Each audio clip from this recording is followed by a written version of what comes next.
एक समय की बात है, एक धर्मात्मा राजा ने अपने राज्य में एक अनोखी चुनौती रखी। उन्होंने घोषणा की कि जो कोई भी सच्चाई के साथ पूरा जीवन जीता होगा, उसे अपार धन और सम्मान से नवाजा जाएगा। इस घोषणा से पूरे राज्य में हलचल मच गई। हर कोई इस नाम को पाने को उत्सुक था। उसी राज्य में एक गरीब लेकिन ईमानदार किसान रहता था।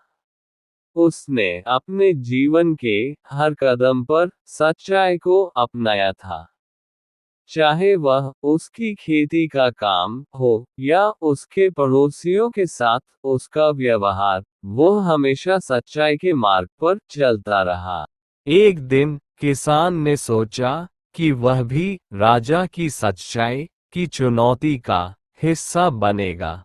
वह राजा के दरबार में गया और अपनी सादगी और ईमानदारी की कहानियां सुनाई।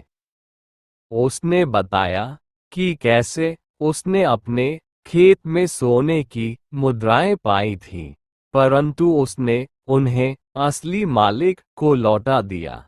कैसे उसने अपने पड़ोसियों की भूलवश भेजी गई अनाज की बोरी उसे वापस कर दी। राजा उसकी कहानियों से प्रभावित हुए। उन्होंने महसूस किया कि किसान ने न केवल शब्दों में बल्कि कर्मों में भी सच्चाई को अपनाया है। राजा ने उसे इनाम के रूप में सोने की सिक्के, नई भूमि और राज्य में सम्मानित स्थान दिया और आश्वासन दिया कि उसकी सच्चाई और ईमानदारी का राज्य भर में गुणगान किया जाएगा।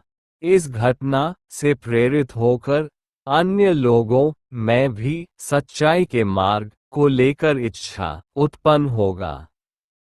ये घटना पूरे राज्य में सच्चाई और ईमानदारी के महत्व को उजागर करने वाली बन गई। लोगों ने समझा कि भले ही सच्चाई का मार्ग कठिन हो, परंतु उसके परिणाम हमेशा शुभ और संतोषजनक होते हैं। नैतिक शिक्षा, सच्चाई हमेशा जीतती है। ये कहानी हमें ये सिखाती है कि सच्चाई का मार्ग चुनना हमेशा फलदायी होता है और अंत में यही जीत की कुंजी होती है।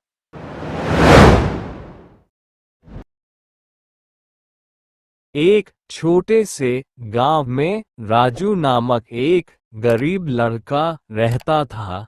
राजू बहुत ही नेक दिल और दयालु स्वभाव का लड़का था। एक दिन वह लकड़ी इकट्ठा करने जंगल गया।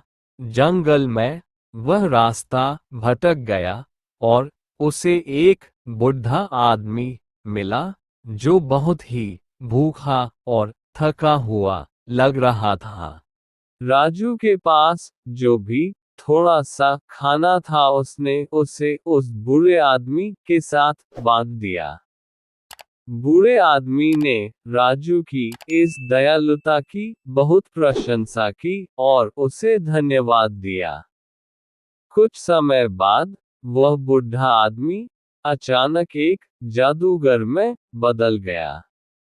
उसने राजू को बताया कि वह उसकी नेकी और दयालुता से बहुत प्रभावित हुआ है। जादूगर ने राजू को एक चमत्कारिक खजाना का रास्ता दिखाया। वह खजाना राजू के लिए न सिर्फ धन दौलत लेकर आया, बल्कि उसके और उसके परिवार के जीवन को भी बदल दिया। राजू ने उस खजाने का उपयोग अपने गांव की भलाई के लिए भी किया। उसने गांव में स्कूल और अस्पताल बनवाए और गांव वालों की मदद की। राजू की कहानी ने पूरे गांव को प्रेरित किया। लोगों ने समझा कि नेकी और दयालुता सिर्फ तात्कालिक ही नहीं, बल्कि बहुत दिनों तक लाभ पहुंचाती है।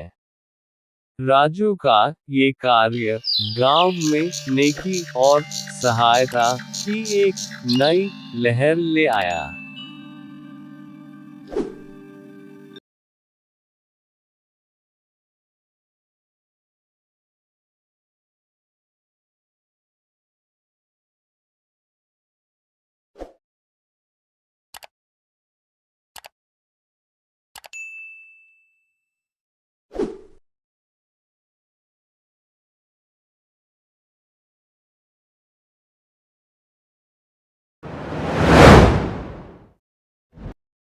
ये बात है एक छोटे से गांव काजूपुर की, जहां एक गरीब किसान रहता था।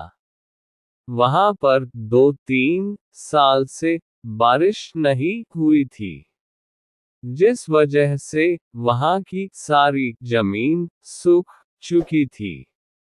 किसान बहुत दुखी था, क्योंकि वो अपने जमीन पर कोई फसल उगा नहीं पा रहा था।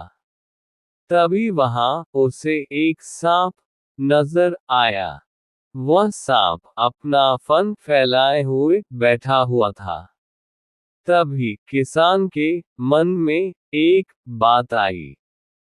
यह सांप तो काफी सालों से यहाँ रहता है। इसे भी अकाल के समय मेरी तरह खाना ढूंढने में तकलीफ होती होगी। फिर किसान ने मन ही मन ये तय किया कि वो हर रोज सांप को एक कटोरी दूध पिलाएगा।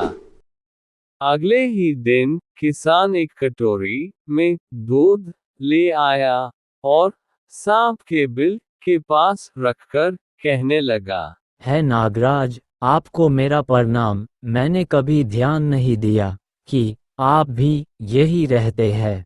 सूखे की वजह से मैं तो परेशान हूँ, और मुझे लगता है आपको भी परेशानी हो रही होगी। इसीलिए अब से मैं हर रोज आपको एक कटोरी दूध पिलाया करूँगा।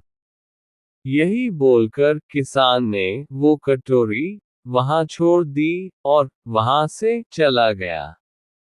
अगले दिन सुबह जब वो कटोरी लेने वापस आया तो उसने देखा कि कटोरी में कुछ चमक रहा है। किसान ने कटोरी को उठाकर देखा तो उसके अंदर एक सोने का सिक्का था। फिर किसान हर रोज सांप को एक कटोरी दूध पिलाता और अगले दिन सुबह हर रोज उसे एक सोने का सिक्का मिलता। एक दिन किसान को किसी काम से शहर जाना था और उसने अपने बेटे को ये जिम्मेदारी सौंपी। उसने अपने बेटे को कहा, बेटा, ध्यान से एक कटोरी दूध सांप के बिल के पास रख देना। किसान के बेटे ने अपने पिता के कहे अनुसार एक कटोरी दूध सांप के बिल के पास रख दी। अगली सुबह उसे भी एक सोने का सिक्का मिला। उसके बेटे ने सोचा कि ये सांप तो बड़ा कंजूस है, जरूर इसके पास बहुत सारे सोने के सिक्के होंगे। लेकिन ये तो रोज मात्र एक ही सिक्का देता है। अगर मैं इसे मार दूं तो मैं इसके सारे सोने के सिक्के ले सकता हूँ। अगली शाम जब लड़का दूध देने के लिए गया तो उसने सांप को देखते ही उस पर छड़ी से वार किया, मगर सांप भी सतर्क था। उसे छड़ी तो लगी पर उसने किसान के बेटे को भी डस लिया। सांप का विष बहुत ही जहरीला था। देखते ही देखते किसान के बेटे का मौत हो गया और जख्मी सांप अपने बिल पर वापस चला गया। जब किसान वापस लौटकर आया तो उसे अपने बेटे की मृत्यु के बारे में पता चला। साथ ही वह दुखी और क्रोधित होकर सांप के बिल के पास उसे मारने पहुंचा। तभी उसने सांप को देखा कि सांप को भी काफी चोट आई है। उसे देखते ही वो समझ गया कि उसके बेटे ने सांप पर हमला किया होगा। वो समझ गया कि परिस्थिति ही कुछ ऐसी हुई होगी कि सांप ने उसके बेटे को डसा होगा। उसने हाथ जोड़कर सांप से माफी मांगी और सांप से अपने बेटे को वापस लाने के लिए कहा।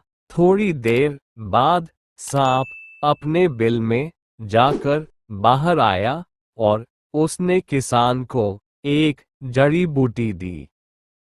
गरीब किसान ने जड़ी बूटी लेकर अपने मरे हुए बेटे के पास गया और उसने उसके नाक के पास वो जड़ी बूटी रख दी।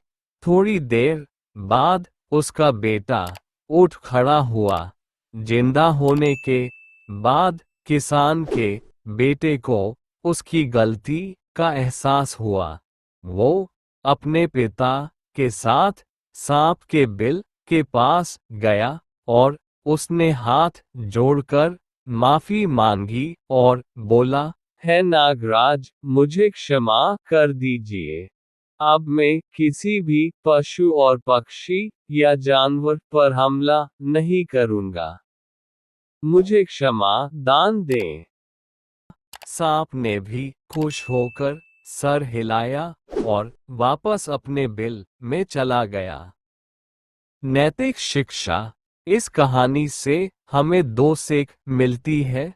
पहली ये कि लालच करना बुरी बात होती है और दूसरी सीख ये है कि हमें निर्दोष जीवों पर हमला नहीं करना चाहिए। हमें उन्हें बिल्कुल भी परेशान नहीं करना चाहिए।